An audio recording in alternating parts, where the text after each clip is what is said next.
Hey guys, this is Nikki. This is Sam.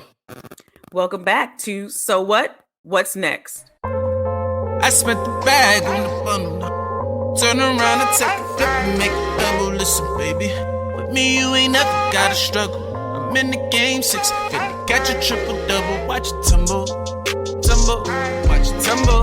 Tumbling, tumbling, tumbling. This is coming and keep on tumbling. Watch it tumble, tumble, watch it tumble. Tumbling, tumbling, tumbling. This is coming and keep on tumbling. Hey guys, welcome back. Hey Sam, how are you? I am good. How are you doing, Nikki? We haven't seen each other since the 16th of March, I think it was, the last episode I I know posted. you needed a little break from me. It's okay. Most people do. You know. Most people do, but I'm What glad can I that we say? are back. You do a lot to handle. What can I say? What can I say? And I stand in my truth. That's why you need two hands to handle me.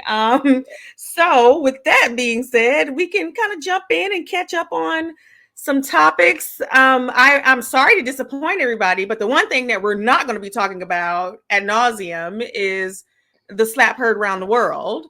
I think ultimately what we want to focus on are just, some current trending topics that we're seeing. But we're not going to talk about Will. We're going to talk about Will, right? Okay. We'll talk about Will, but we're not going to talk about the actual. No, I'm good on the whole. I'm good on that whole Okay, part. okay. But we are going to talk about Will and the vitriol that Jada is getting. It's funny, Nikki. I've always joked about the Will Smith Jada Pickett thing all the time, but I didn't know people actually really hate her. And I didn't know people felt that strongly about them. I didn't, you know what I'm saying? That was kind of I think that was the most eye-opening thing for me, how strongly people felt about Jada and how disgusted they are with Will that he's even with Jada. Yeah, I think that's the chicken and the egg theory for me, right? I agree with you that this has turned into a total smear campaign on Jada. People are falsely quoting her, or they read a headline of an article and they automatically believe it. Right? Jada said Will shouldn't have done it. And it's like, it's a source, but people just ran with it. And Jada's like, I haven't said anything. I haven't said anything to him. And, and we live in that age where everybody's digging up old clips, old tweets and everything. And they are manipulating it, I would say, to their advantage to fit their narrative. And we all do it. I'm not exempt from that as well. But, I think this is just a time where people are taking the opportunity to capitalize on bashing a Black woman. Like we say in the group chat, anytime you say anything negative about a Black woman, the first thing we say is, just say you hate Black women. Just say you hate Black women. In reality, I don't think a lot of Black men hate Black women. I think the majority of Black men do love Black women. I just find that the vitriol and the venom that is spewed around particular Black women, Jada and her relationship and her whole relationship, Gabrielle Union, Dwayne Wade, everybody hates Gabby. There's just so many different examples of where anytime there's an opportunity to pounce on certain women, people will do it. And I think Will and Jada invited that into their lives as part of, being celebrities, as well as putting everybody their books, right? Like Will had this book, it's an extremely long book, but it's an amazing book, which kind of explains, why he is how he is now and how he's opened up and the things that he's had to endure in both of his marriages and just life overall. And I think, because they've opened up their lives to us, it now comes with us passing all this judgment and projection. And overall, what I really hope for them is that they do take some time off, right? Like, I don't think Red Table Talk needs to come back anytime soon. I think they need to wait until maybe after the summer, the fall. Let them go ahead and frolic, do a couple of safaris, do some traveling, and take some time to. I mean, I'm serious. This is just my opinion. Yeah. And I think they've done a great job of not feeding into the media. So no matter what somebody says from a headline perspective, they don't come out and say, no, you guys are idiots, or no, this didn't happen. They literally let everyone talk, and then they just continue to make money. Right. right? I I don't found know, but let me ask you this question though, because I was thinking about it from the Will perspective. And I was like, man, it's crazy because I think Will seemed like he was very hurt during his Oscar speech, right? mm-hmm. And I was thinking like maybe what happened with Will was like, and he said some of this stuff before in the past. Will has like a lot of like I ain't gonna say his self-esteem is low. That's not the right thing to say. Well, no, But you can say that he said it. He said well, it too, right? Like his right, self-esteem was low and he's played a character his whole life right. because he felt like he was never available to defend the women in his family, specifically his mother. Yeah, well, something that was that dawned on me because I used to listen to a couple of interviews he used to do with Charlie Rose, who got canceled because he was sexually harassing women. Also, Yeah, he was funny part how, of Me Too. yeah. But he was talking about these talented actors and stuff, and how they've all had these great moments, and he's been kind of waiting on his moment. And he was saying how like he's not as powerful as Denzel on screen, or not as talented as Jamie Foxx, and these people. And then, he's getting ready to have his moment, his Oscar moment, where he's finna be awarded his Oscar. And I just think that Will is, and I think he's been this way for like the last, 6 years, where he's been as like this search mode of trying to be happy, I think. Right? Validation, right? Right. Well, he's been going, think about this. He did the whole Janet Hubert thing in front of everybody, right? He wanted everybody to know that he was sorry, contrite for what happened with that situation. He's been very open with his marriage as far as he felt like he's failed Jada more than she's actually failed him, right? Like if you listen to them when they talk about this stuff, Yeah. he doesn't put it on her.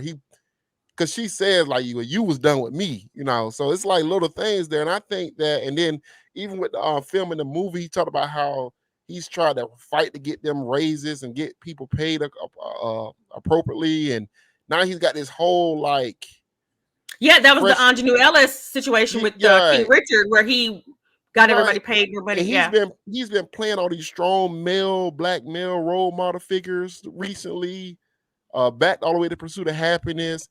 And then you go to the Fresh Prince of Bel-Air, where he's trying to tell like what his story would be like if he was just, you dropped him in Hollywood, but not saying it's Hollywood. You know what I'm saying? So I kind Yeah. of feel like I feel like he's trying to therapy his way out of certain situations. I think when he got in the Oscars and Chris Rock tells this joke, I think he felt like he's gonna be validated. People will start laughing at him and start laughing with him. But Chris Rock Yeah. took this. I don't know what was going through his mind. Yeah, I just, Like I it's said, some I'm not. it's some psychotherapy going on there that's Well, really working I think against you're him. right. I think you're right where he's actually acting out the therapy. I truly, someone who's been in therapy for over a decade, right? I Right. see his actions as he's carrying them out. He is on the apology tour. He's on the open up tour. He's looking at things from both sides. He's doing he's righting a lot of wrongs. Right. And as someone who's done this as well, I see that in his actions. I cannot speak to anything that happened on that stage, what's going to happen post after that. My whole goal is that everybody involved in that situation, Jada, Will, and Chris, Yeah. continue to be to get the healing that they need and that they deserve. And the one thing that I will say is that in the essence of everybody talking about what happened, I'm really hoping for Chris Rock's sake that he is being covered and protected, and not by his brother. With Tony Rock is who he is, bless his heart. But I'm hoping that Chris Rock is getting the help that he needs and deserves as well, because he's specifically said, they keep trying to get Chris Rock to talk about it, and he's just like, nope. Yeah. Because in my mind, I'm under the impression he wants to be paid to talk about it, so he's waiting for someone to cut a check to talk about it. Also, it's still too fresh of an act for him to actually write it into his set. So I think he's going to take some time with his writers over the next 2-3 weeks or so, or next month or so, to incorporate it into his set so that it's actually funny and not coming from just a rushed angle, especially since his tickets are selling out like crazy. I think behind the scenes, Will and Jada are the butt of a lot of jokes in elite Hollywood, I imagine. Yeah, because they're actually A-list. And that's the thing. The A-list for Black celebrities is extremely small. Very like, small. A-list. Right. I'm not talking about like a Vivica Fox. I'm not talking about even a Gabrielle Union. She's not A-list. She's not going to. Denzel Washington is A-list. Will Smith is A-list. Samuel L. Jackson is A-list. People that produce, people that have their own productions that produce content, like actually fun content. Correct. That's upper echelon Hollywood. They are A-list. Right. Not our favorite celebrities. Right. Right. Not Kodak. And it's so small that I think, they tend to be the butt of the joke, which I think, again, you can take a lot of it and everybody gets to a point where, they had enough. But overall, we hope that they get the help and healing that they need and that people stop attacking Black women, because it's like, and I'm not saying this is all men. Were you surprised how much they hate Jada? Like, I was like, I was truly surprised because I curate my timeline to the point where I think it's pretty balanced.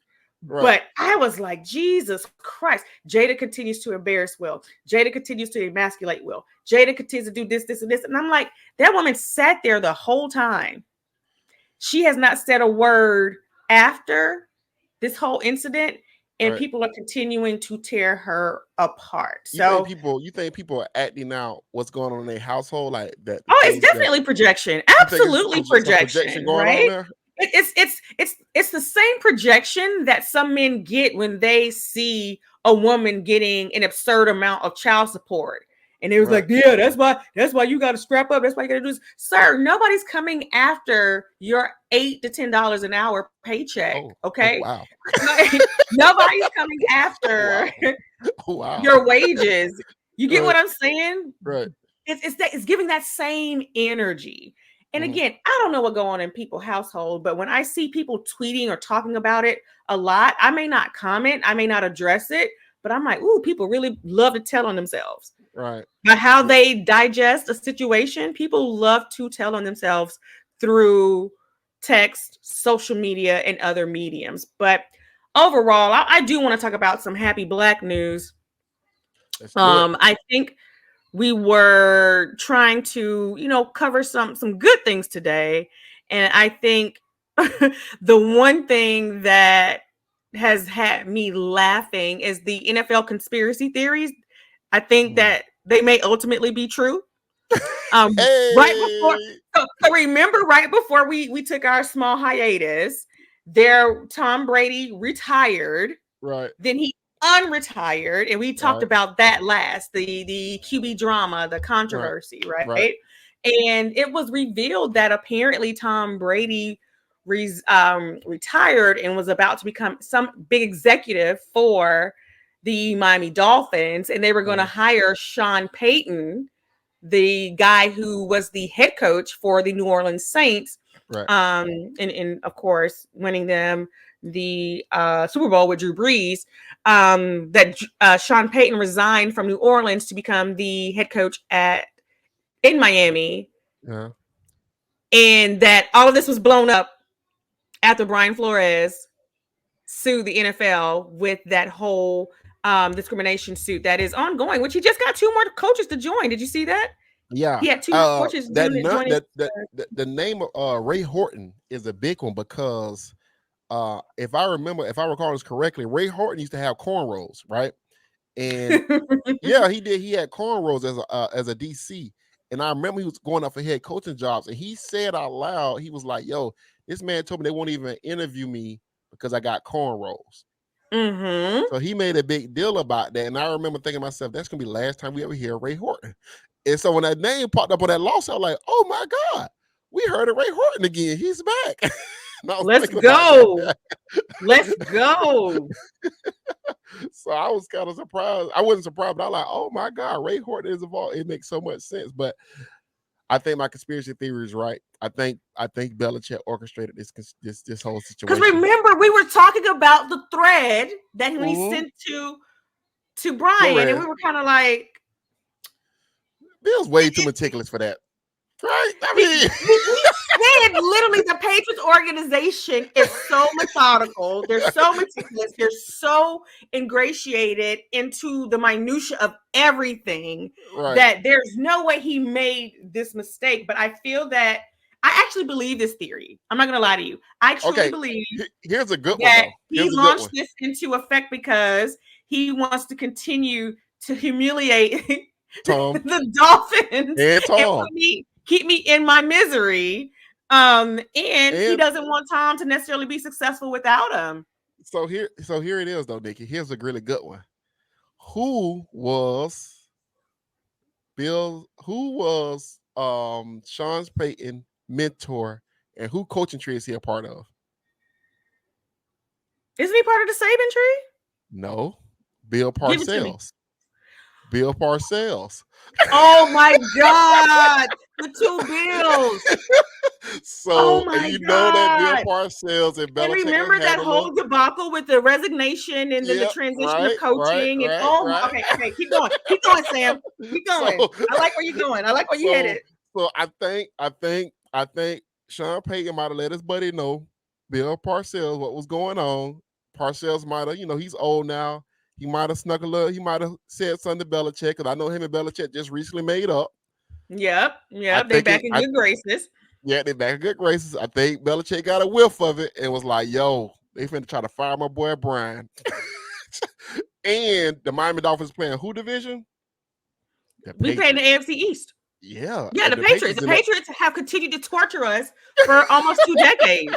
No, it has been 2 decades. And we already know that Saban. We already know that Saban hates the Dolphins owner.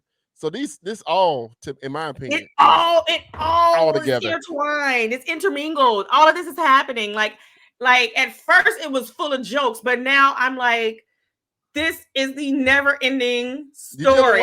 We got rid of Tom. Now we got to get rid of Bill. How do we kill Bill? Oh God, I don't want you to die. I don't want you to die, Belichick, but I don't want you to be the head coach anymore. Yeah, you ever watch Godfather? No. So in Godfather, Sonny is Don Corleone's son, right? And he was the Don while Don Corleone was sick and not feeling good, because he got shot.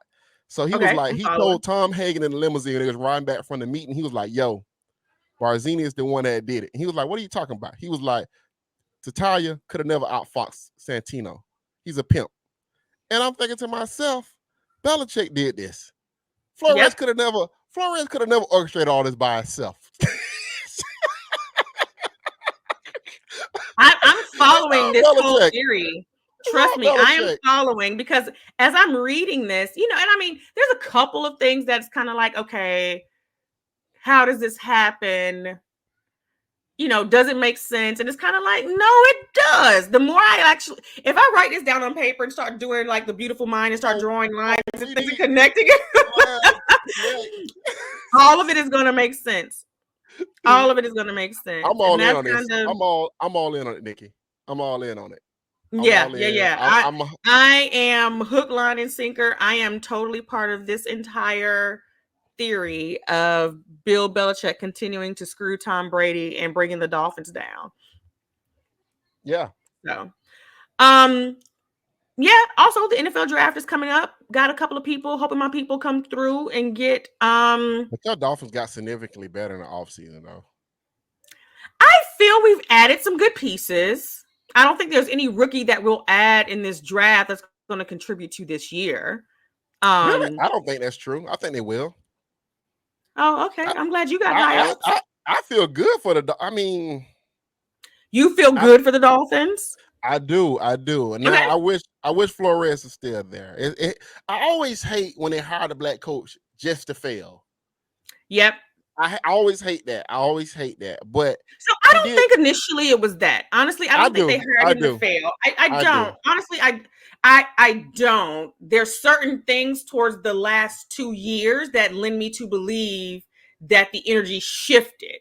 Because in the beginning, I felt like they were giving him, because Adam Gase was horrible. And I felt like they gave Brian Flores a lot of room in the beginning. And I think once Flores started making it known, I want these players. This fits my offense. This is, they wanted to put him in his place. That's ultimately my thing. And that's what caused, in my opinion, that's what caused the So you think it was shift. more play? You think it was more placism than racism? Correct. Well, I mean, are they really different? Not really, but I like to use that. Okay. Yeah, you was just trying to rhyme there. You was trying to get your most def on. I got you. Yeah. Have you been watching TV lately? So I've given you 3 weeks to catch up on some good TV, Sam. Come on Nikki, now. As you know, I've been pounding the pavement on this. If people don't know this, I am a entrepreneur. I've been doing a lot of pressure washing, and I've been pounding the pavement on some contracts and things that's going on. A lot of moving pieces right now, Nikki. You know that. I know that. I'm aware. You know what I'm saying? I'm aware. So I do need to. I need to catch up. I did watch one episode of Winning Time. I did watch that. How much do you love it? It's really good. It's really good. But Adam McKay does such a good job with those little period pieces like that. Cause I mean, he anything Adam McKay directs and screenplays, you should probably watch it. Just go look it up. He does a lot of good work. So what has really surprised me though is like, I mean, I knew Magic had to be a scumbag because I mean, he said as much. He said as much. You know what I'm saying? But I mean, they start the episode off with his HIV diagnosis, right? Yeah. Like literally the episode starts off with him at Cedars-Sinai in the doctor's office, and that's literally it. And at that time, it was pretty much a death sentence. So everybody who, contracted it at that time, people immediately started, grieving and started making like funeral plans and like, oh my God, he's going to die. And I remember what even prompted this whole thing was I think Magic was either increasing his life insurance policy or taking out more life insurance. Yeah, it was life insurance policy. Yeah. Yeah. And because I think Cookie was pregnant with EJ. And he was like, okay, let me go ahead and link this insurance and get this up. And that's how it was discovered during the health screening, the health analysis that he contracted HIV, and then they did the official test at the hospital, and that's when it was double confirmed. Yeah. And that's literally how he found out. But I think, watching the first episode, and I think we're always 6 episodes in now, it's not the Magic Johnson documentary, right? It's literally about Dr. Buzz, his mother, Jeannie Buzz, seeing how she comes in the ranks and how she gets involved. Seeing how they actually put the team together, how Jack McKinney was the coach, and then how we got to even understand how Pat Riley even got in the mix. I had no idea. So I knew he was in the media. I didn't know he was calling games with Chick Hearn, right? Yeah. I had no clue. My favorite thing about the show is that how they are showing how they truly wanted to market or start marketing basketball as a commodity, as an entertainment purpose, using the arenas for more than just the sports, being able to have, things, come together in LA because it's the city of stars, right? Like if a basketball team cannot survive in LA, it can't survive anywhere, right? And, I mean, my grandfather. It goes back to the David Stern way of when he transformed the NBA of saying we're going to make it about the players and not about the team, right? So Magic and Bird. This is like something I was reading about. Magic and Bird. The black and white thing was big in it, right? That was huge. That was huge because remember, this is 1979, 1980. So the black and white thing was huge. That's huge, right? Like you had to get Bird to Boston, right? You had to get him into this white area. This is important. Correct. You had to get Magic over there where the Bloods and the Crips and all this stuff was going at too, right? So like, in my opinion, all this shit was orchestrated. This is me talking. I'm just my conspiracy theory. But the game of basketball was so different before Magic and Bird got into the game, because before they got into the game, passing the basketball wasn't like some great thing. It was very like me and my grandfather, when we talk about it, me and Pop say it's very fundamental basketball, right? Yeah.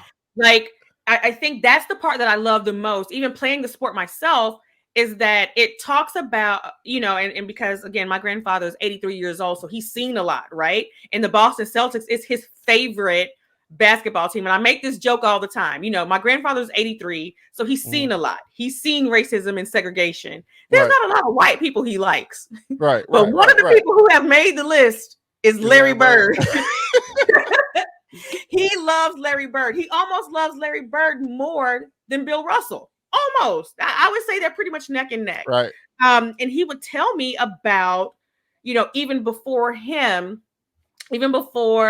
Larry Bird, he said, you know, Bob Cousy and these other players where, you know, they didn't have TVs, right? Yeah. So they had to listen to the radio. So a lot of times they didn't know what race a lot of these players were unless they heard the last name, right? Right. And there was back then they watched it on. They listened to it on. They radio. didn't watch it. Yeah, they listened. They only had audio. Yeah, right. Because TV was a privilege for some families, and of course, you know, TVs came about more prominent in the late 60s, early 70s. But you know, they didn't have a lot of idea of who these athletes were. So the black and white piece played an even more. It played a larger part because a lot of black people were rooting for black people, and a lot of the white people were watching them on TV because they had TVs. Right.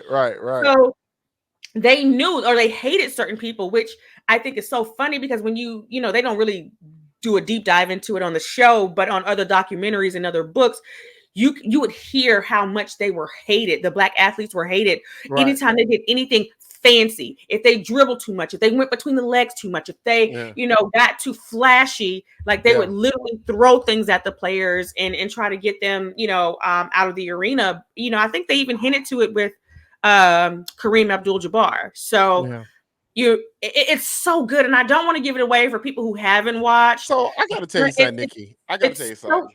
I as you know this, I don't care what people do in their personal life, right? And you brought up Kareem Abdul-Jabbar. And in my mind, Kareem Abdul-Jabbar is just like black figure of like black wokeness of the African American, the Negro athlete, big part of the cause. Finding out these black, like big part of the cause, Muslim brothers have white women. Be with white women, it just always fucks me up. It just fucks me up every single time. And I'm like, yo, I didn't know Kareem Abdul-Jabbar is with a white woman. I did not know this, Nikki. I did not know this. So I knew because before he was Kareem Abdul-Jabbar, he was Lou Alcindor, right? I remember that. I know you gotta understand. My grandfather downloaded me into. You know, that's why I tell people, I feel like a lot of times I could have survived in the 50s, 60s, and 70s because my grandfather has downloaded so much into me where, you know, we've read enough books and watched enough documentaries and things to understand it because, you know, when he was at UCLA, they said he loved him a bunny, right? He loved him a bunny. Right. His father was a police officer, right? And that's where his original disdain for white people came from is because of that background that he had. And that was one of the main reasons of going to UCLA because it was more liberal, right? It was not the New York that he was used to. And him going to UCLA, playing under John Wooden, you know, when he was playing during his time, there were not a lot of, in his mind, this is a direct quote, there weren't a lot of options for him. Right.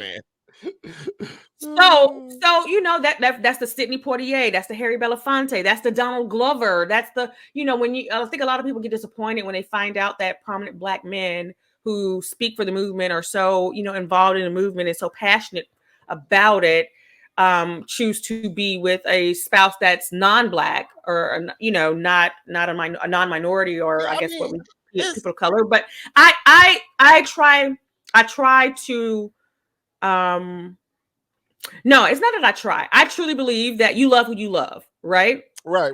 Every white person isn't bad. Every black person isn't good. Right. I believe that. I believe that. But I feel that if it may send a mixed message that if you're pro-black, why wouldn't you be pro-black in every aspect of your life, right? Right. It's kind of. I mean, think about it. Think about Bill Russell. And I'm only saying this because we're on this topic. Bill Russell is one of those people.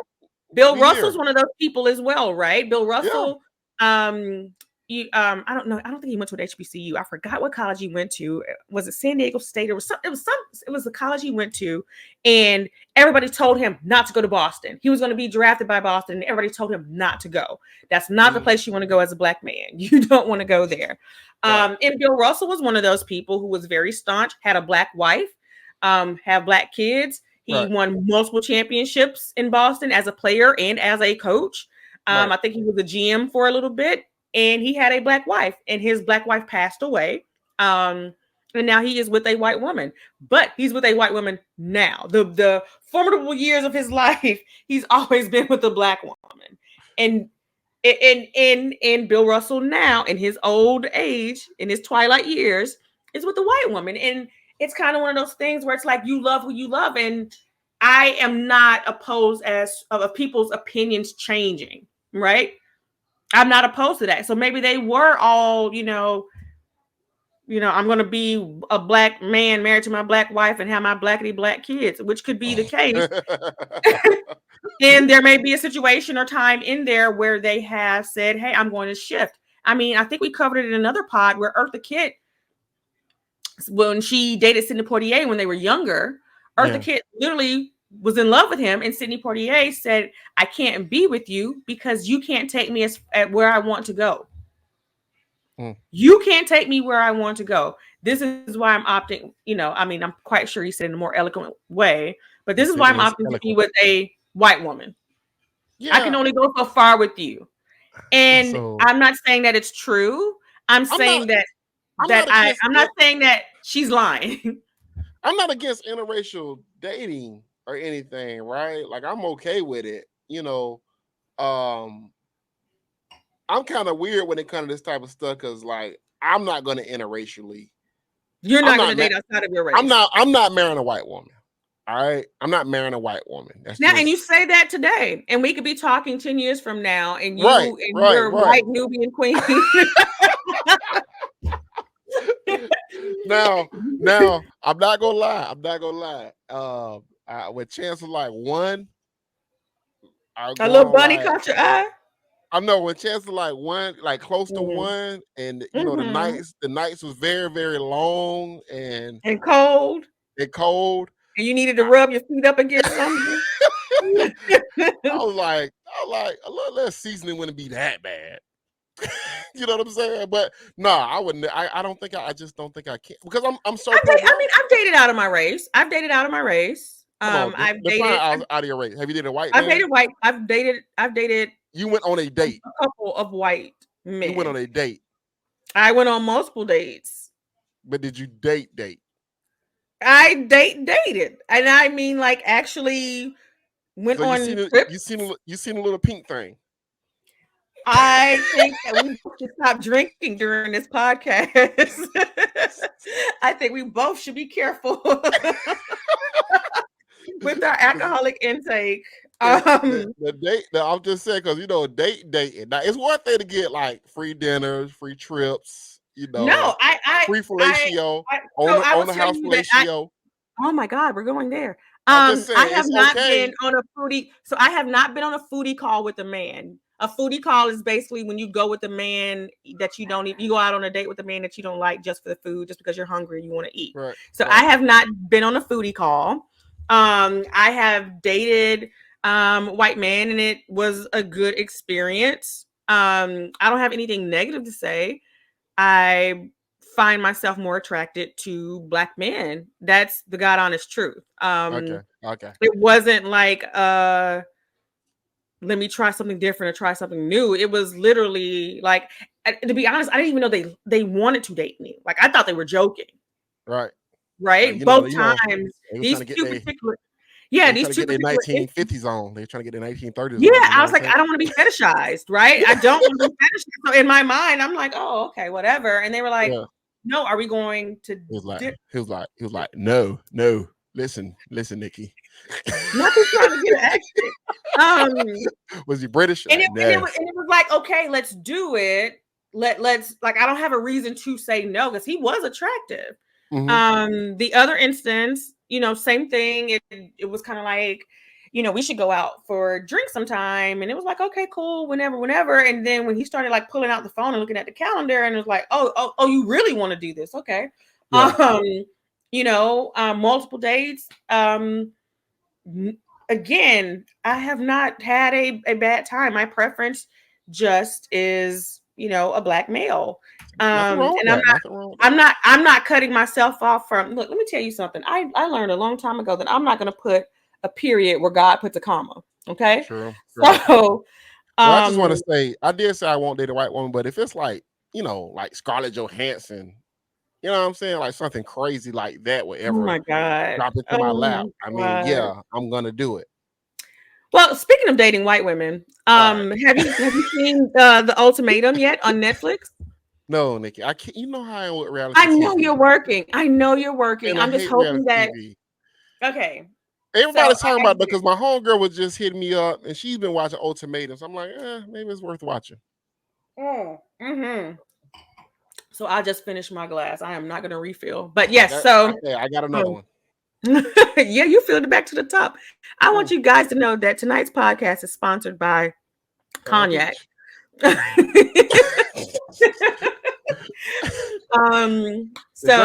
drink slow part tonight.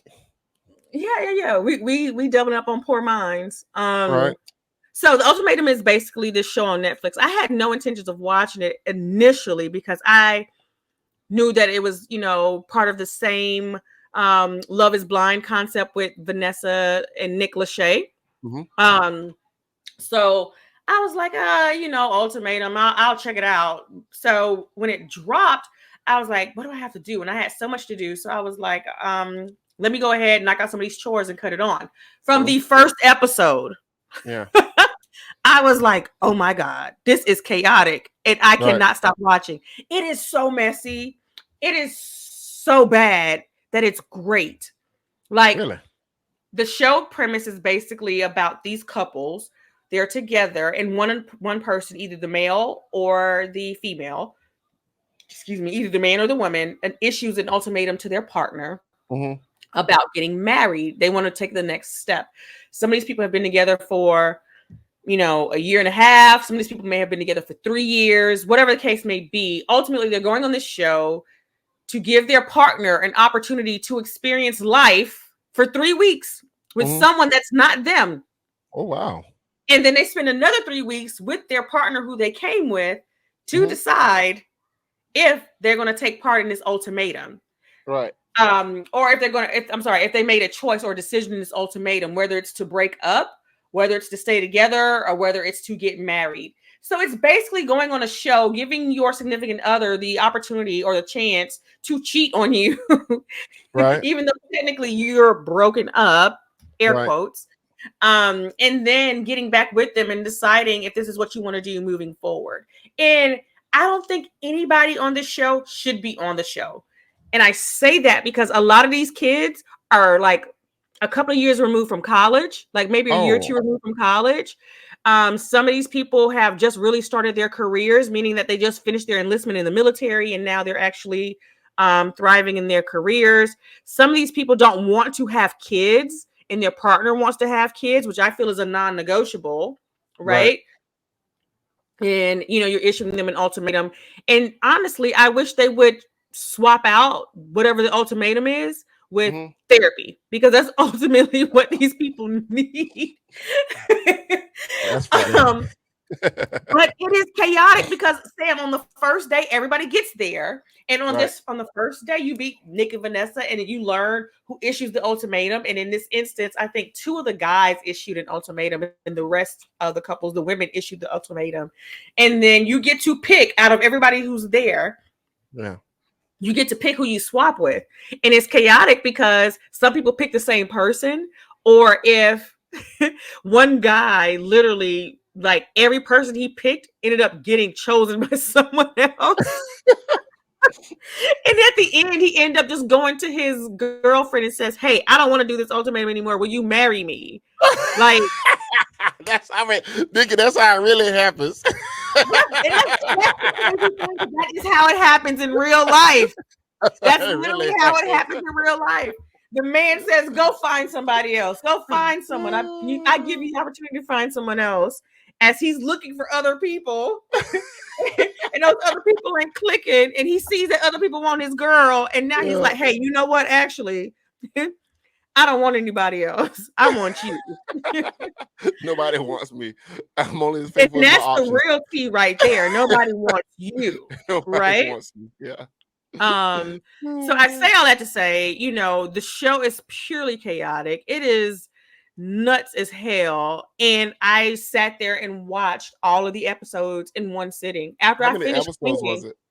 I want to say 8 or 9, if I'm not 8 or 9? mistaken. Okay. If I'm not, yeah, because I think the last episode left off with the guys, everybody getting back together and ultimately finding out what happened when they were apart. Wow. Okay. So like Ray and Justin Zay and Ray came together. Mm-hmm. And Zay's so young. He's immature, but he's immature because he hasn't necessarily dealt with the things that's plaguing him. Right. But Ray issues an ultimatum to Zay when the producers ask her in her interview, "Well, why do you love Zay?" She can't even answer it. How do you give somebody an ultimatum to marry you and you can't even say why you love your partner? Because Nikki, she just want the experience of being married. She don't want to really be married. Honey, listen. And then over the next 3 weeks, she links up with one of the other guys, Justin. Mm-hmm. And when I tell you, they don't show actual footage of it, but I know Justin was hitting the back corner pocket of that thing. You hear me? Because the way they were was so crazy. The way, like, they're literally falling in love with each other in this short time span. Oh yeah. He was going. Back corner pocket. Not right. And I'm so sorry that this may be a spoiler alert, but when Ray and Zay get back together, Ray's family Ray's mom and I think her sister or somebody totally get into Zay. And when Ray gets back with Zay, Ray's kind of like, well, he wants to work on it. She really doesn't, because I think she caught feelings for the new guy. Yeah, you can't be out there. See, this is a white show, ain't it? It's a white show. It's very, very white. The Cox. So then Ray ends up leaving her man and tries to go get back with the new guy that she's been kicking him with for 3 weeks, that's been beating her back in. And he tells her that he's going to go back to his girl. He's going to work it out with his girl. Because it was just sex. Oh my! And he just needed a break because his girl was a lot. His girl name was April. And I'll be honest with you, his girl is a lot. She keeps wanting to have a baby. They've been sleeping together for like 2 years, and she hasn't gotten pregnant. And she believes there's fertility issues, or I think there may be fertility issues, which is why she's so dead set on having a baby. Then he bought her like a SUV, calling it the mom mobile. Like, he's totally gaslighting her, like doing all these things, hoping she shuts up and be satisfied. But she just wants a ring. She wants to be married. She's been with you through your whole military deployment. And I was like, she's so dumb, because if a man's been in the military that long and has not married you or even asked to marry you, girl, look, because the military men be getting married after 3 months. Tomorrow. It don't take no they time. They meet you on a Monday, you are engaged by Friday. It takes no time. He does not like you. He does not. Matter of fact, some of them get married before they even, as soon as they sign the paperwork, they find somebody to marry. They be like, yo, let me get married. They go right on the base. And literally the first person they saw, they like, hey, you know what? You cute. Let's do this. How hard can it be? But you gotta watch it. If you find a good 20-minute window, I promise you, once you start it, you're gonna be like, okay, wait a minute, it's like the train wreck. You can't stop watching. You literally have to sit there and watch it. I had another question before we hop off the pod. It's been some concerning things going on with the Twitter account. People been DMing me, asking me, is it me? Am I tweeting from the So What's Next pod account handle? And you're ruffling up the feathers. I want to say fellows. I want to say feathers. I'm ruffling the feather. Yeah. Shake up some apartments. You know what I'm saying? shaking up some of the, they can't even call them homes, just the little departments and duplexes. So our goal here at So What's Next is to grow our platform. and in growing our platform, we've taken some time to, kind of revamp our social media approach and things of that nature. And I have been spending a little bit more time under our handles than Sam, which I think you guys are picking up.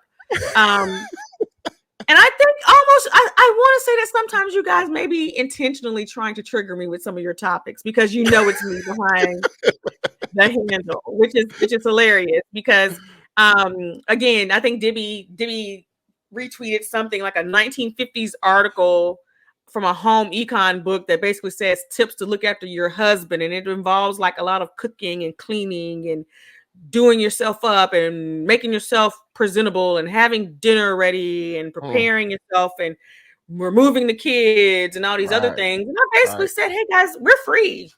We've been free. Okay. That's the angle you took with it. Okay. We're free because people want to go back to these 1950 traditional things, and they want to take certain parts from the 1950s, but not all of it. Because I was like, you do realize that's the thick in the heat of, racial tension in this country, right? You worry about me cooking a plate, and I'm just worried about you getting home alive. Like, that is true. Tough times. You worry about me fixing the plate and whatnot. And I think there was another one where somebody said something like, the Cam Newton clip, right? Where Cam Newton saying, yeah. Been, talking and being quiet. And I was like, hey, you know what? You're not gonna bait me. You're not gonna bait me. And again, it's all in a preference, right? Yeah. I'm not saying what Cam Newton said was right. What I'm saying is you have fathered 5 to 6 children out of wedlock on your own. I need you to kind of turn that mirror to yourself. Well, Nikki, in his description of his grandmother, I'm pretty sure his granddad probably fathered a couple outside children themselves. You know what? I'm not going to get into Cameron Jarrell Newton's business tonight. Living in Atlanta, there's some absolute truths to certain things, and that's not my business to put out there. All I'm going to say is that Cam is entitled to his opinion, and we are entitled to retort.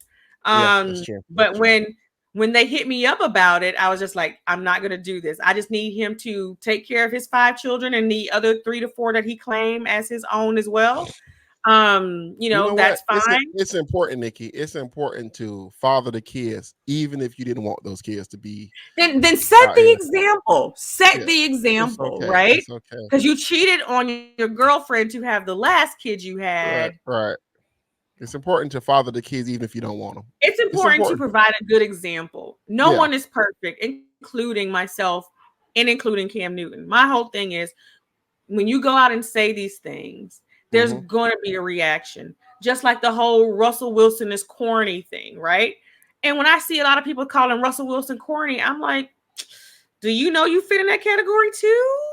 Right, right. But I think that's the projection though. That's the projection thing because that is we know Russell's corny, but we're also corny also, right? What makes Russell Wilson corny? The Hawaiian shirt he used to wear? No. I asked the same question because when people tell me that Nick Cannon is corny, I'm like, what makes him corny? What makes these guys corny? And I'm just asking. I'm not saying that they are, they aren't. When people say that, your personal opinion or what you've heard from your friends, what do you think makes Russell and or Nick Cannon corny? What is it? This is not what I think. This is not what I think. Yeah. Okay. I like that you preface that. I just want to put this out there. It ain't what I think. You know what I'm saying? This is just what the streets say. This is what the streets say. Okay. Feel me in. There has to be a dynamite hood thing about you that makes you it. You know what I'm saying? Like you need the, Gucci man. You need to kind of, trick that. You gotta have some bodies. You gotta have some bodies. You gotta slang dope. You ain't gotta necessarily do that, but people need to think that you did that. You know what I'm saying? This is important for the hood mystique. You know what I'm saying? So it's a hood thing, and women, some women are all into the New Jack City thing, all black, gold chains. I don't make the rules. You know what I'm saying? I'm just here. I'm a backpack kid. Now, I would say that think that the swag that Russ has now was not the swag he had back then, right? I mean, he got a stylist. I've never considered, but I also know that women can upgrade your life. Beyonce made a whole song about it, right? I will never forget. I think it was Cheryl Underwood who made that joke that Beyonce's so powerful that she made Jay-Z attractive. I remember literally that being a running joke in the early 90s, late 90s, early 2000s, right? That is funny because I remember that she made a whole song saying upgrade you. So Russell went from wearing Hawaiian shirts and dad jeans to now having tailored suits and, more designer, right? I also think that as you age, you continue to mature, right? You continue to get into your own style of things and understand who you are as a person and what works and what doesn't work. And you hire image consultants. You hire these people if you have the funds, if you have the means, right? Right. I would say Russell Wilson would be still bagging women even if he wasn't a millionaire. I personally believe that. Now, what type of women? I don't know. Right? Yeah, okay, there you go. All right, let's put the preface on that. But I would say he would be bagging women. He would. It's somebody for everybody. It's somebody for everybody in every tax bracket. Nick Cannon. I remember when everybody said Nick Cannon was corny, and for a good minute, Nick Cannon ran the early 2000s. He was in movies. What was it? Drumline that kind of made everybody know him. Then he was in Love Don't Cost a Thing. Well, let's be real. He only made one good movie. He only made one good movie. I can't even name the one good movie. And Drumline's the only good movie ever made. Okay, cool beans. All his music was bad. Nick Cannon. All his music was not bad. All I'm going to say to you is this. What song Nick Cannon got that's good? The one song he had was good. I can't even mention it because Gigolo. You better not say that Gigolo song. Yeah. That was a good. I'm sorry. That was the number. Get out of here, Nick. But here's what I will say. Put the glass down. Here's what I will say. Nick Cannon was able to segue a mediocre music career, a mediocre movie career into multiple millions of dollars. And how he did that, I'll never know. I would love the behind the scenes of that.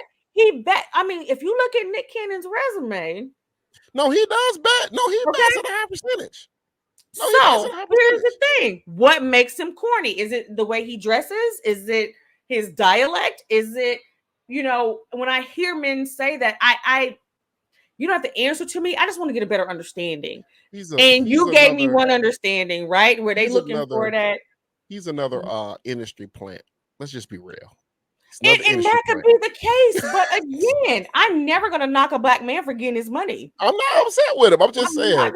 There's nothing talented about Nick Cannon. His stand-up was terrible. Okay, the Wild 'N Out show. I was gonna let you come to your senses. I didn't interrupt you. No, that was good. That was good. I had to let you come to your senses. I was not gonna interrupt you. Wild 'N Out is so good that he insulted a whole group of people. He apologized and they brought it back, and it's still doing numbers. Yeah. Wild 'N Out is good. Wild 'N Out is good. I ain't gonna take that away. Anyway, I say all of that to say, at the end of the day, love who you love. The macro point here is love who you love. I'm just a big fan of the Black nuclear family. I'm a big fan of people loving who they love without downing or degrading the other race. If your preference is to date white women, that's perfectly fine. You do not have to bash a Black woman in order to date that white woman. Vice versa. If you're having issues with your white woman or your Puerto Rican woman or whatever, you don't have to down them in order to date outside of your race or your culture. Just love who you love. And as long as you ain't hurting people, kids or animals and babies, I ain't got nothing to say to you. Be great. What you got before we get out of here? I wanted to touch on that whole T.I. comedian situation, but we'll do that some other time. I'm done with T.I. and these fake. I don't know what these things going on. Like, I don't care about that or her or him or all of it. Like, it's T.I.'s becoming a weirdo. Man. He's becoming a weirdo. And I love Yeah, T.I. when I was a kid. I think you made a point about that in an earlier pod where you said, when people are no longer famous, they now want to be infamous, Yeah, right? like they can't let the mic go. They just So here's one thing that I think somebody brought up a really good point where they said you have to learn how to master the pivot, right? You have to know when to turn a curve, when to pivot, when to go into a new aisle, a new alley, a new lane. And I think this is what I don't have any confirmation of this, but in my mind, this is what T.I. is doing, right? Like he's done the music, wanted to take a stab at stand-up comedy, which is hard, which is difficult because I stand can up be is terrible. funny. It's hard. I It's can be hard. I can be funny amongst my friends. I got some one-liners for you, but when you are standing in front of a crowd and you have to make them laugh and relate to them and different things like that, you got to be able to take some punches if you're going to deliver them. And I don't think T.I. has the EQ to be a stand-up comedian. Right. I don't know if he's working with writers. I don't know if he's doing it himself.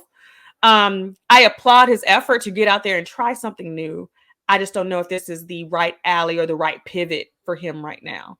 I mean, it is. Well, no, it's not. But I'm saying it can be. But stand up is something that people think they can just walk on stage and just like be funny. Like that podcast you sent me with Steve Harvey talking Wasn't that about. good? That Earn Your Man, Leisure podcast with Steve Harvey? I gotta tell y'all, man, if you have not listened to that podcast with Steve Harvey, Earn Your Leisure, listen to that.